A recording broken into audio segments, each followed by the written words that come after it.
my vision to have such centers, which I like to call Cordova House, all over. Cordova House LA, Cordova House.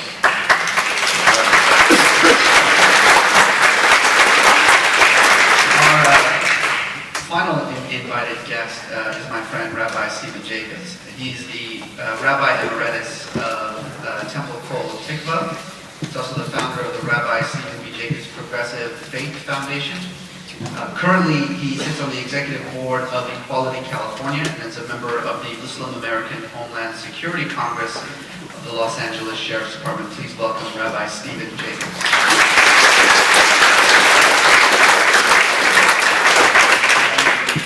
What an honor. Thank you, sir. This is your country, and we will move forward together with great strength because of you and Daisy. Remarks were made about activists, and I think that perhaps a good deal of the audience have become atheists because we clergy haven't done our job as being activists. We can preach, but we don't walk the walk, and that has not been helpful to you with the anger that's expressed, the Jones, the burning of the Quran. When any Quran or Jewish book was burned, people were burned and killed. Temecula had the same kind of situation here in California with building a mosque and the hatred that poured forth from our own community. And we have a very strong interreligious community that acts. Given that as a framework, you are a gentleman. You speak with gentle tones. But I want to call upon your personal faith. America, you've seen the worst. You've experienced some of the worst incivility of human beings one to the other. Talk to us personally about your faith and how the gentle part of your soul deals with the anger and the thrust that you've had to endure of this madness that has used you as a lightning rod for the hatred that comes from all of our communities. I must say my own community and other religious communities also, who have spoken out dastardly against you and your dreams for America. I just want you to know we dream with you, but I would like you to talk personally about your faith and how you are able to deal with the Peter Kings and people who malign your people, who are our people. You are our brothers and sisters.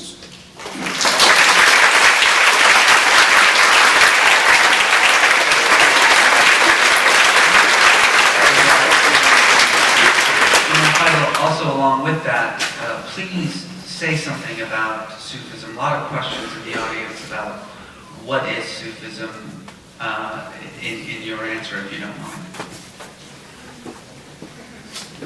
I believe that religion is fundamentally about the experience of God. And Sufism within the Islamic tradition was the attempt to capture or recapture and revivify that part of the faith which focused on the experience of God. So until you experience God, you're practicing religion as a kind of a tribal practice rather than a divine practice. When you experience God, everything becomes recalibrated correctly. And religion gets practiced from the inside out. And to me, every prophet came to serve as a window through which his community could experience the reality of the absolute. And when you experience God, you experience love and compassion and mercy. And you become godlike in some respect. And all the prophets suffered. Maybe not all, most of them. There's Muhammad when, suffered when he was invited to the town of Taif, and they threw rubbish and all the trails, especially slaughtered animals on him. And he was very compassionate. Jesus was accused of things that he was not guilty of. I know that Islam don't believe that Jesus was crucified, but the narrative, the Christian narrative of what Jesus went through, I felt like I went through that last year. I was crucified in the media, accused of things that I was not guilty of. I was betrayed for 30 pieces of silver. And, I experienced the whole gamut of things. But we are also taught in Sufism that life is a continuous series of tests. And God says in the Quran that we shall test you in your faith. Do you think we shall leave you alone, God asks, because you just say we believe? No. We shall try you. We shall try you with your wealth. In your wealth, we shall try you in yourselves, until we know which of you, who of you are authentic, are true. And in Sufism, we are taught that our tests get increasingly difficult. This is the challenge. But if we practice religion, bearing in mind that we have only one audience, one primary audience, which is God, then the world becomes the world. But there are those who practice religion with not having God as their audience, but having the perception of people as their audience. And this is itself a major sin in Islam. The Quran criticizes those people as the living who practice to be seen. And there are moments, of course, when everything converges is wonderful, but when different correctnesses, I mean, I've defined that, I've identified, or we can identify different kinds of correctnesses in life. There is logical correctness, emotional correctness, legal correctness, theological correctness. When they all converge, it's wonderful. But when what is ethically correct is politically incorrect, then we are challenged. If what is theologically correct is, is emotionally incorrect, we are challenged. The only correctness which is important is to be true to God's fundamental ethical commandments. And that's how I try to govern my life. To me, the prophets are our exemplars.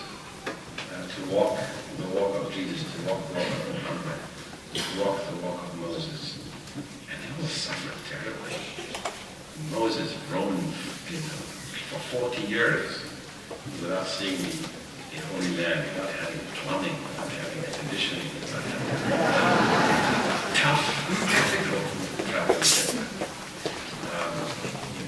Jesus was betrayed and had to struggle. But to us, this is why the prophets were sent to us, to be our exemplars. So the more we can exemplify those acts they purify us in a way, because none of us are sinners. And I sin. We all sin. We're all human. But how we respond to the trials that come our way is our test. And remembering God and knowing that God is always there, and that God's purpose will be served. I mean, I didn't seek this; it came to me, and I don't know what God's plan is ultimately. I just do my best, but I never know what's going to happen. Any more than, anyone who was a contemporary of Jesus Christ would have said he was a failure. He got crucified, people were disbanded. Look at that. Who would have thunk, as Americans say, that his followers would be numbering in the billions today? So you never know what God's ultimate intent is, but to just walk with the prophets, to be motivated by their example. This is what has motivated me. And I just hope and pray that God accepts it Rauf, thank you so much for visiting our community.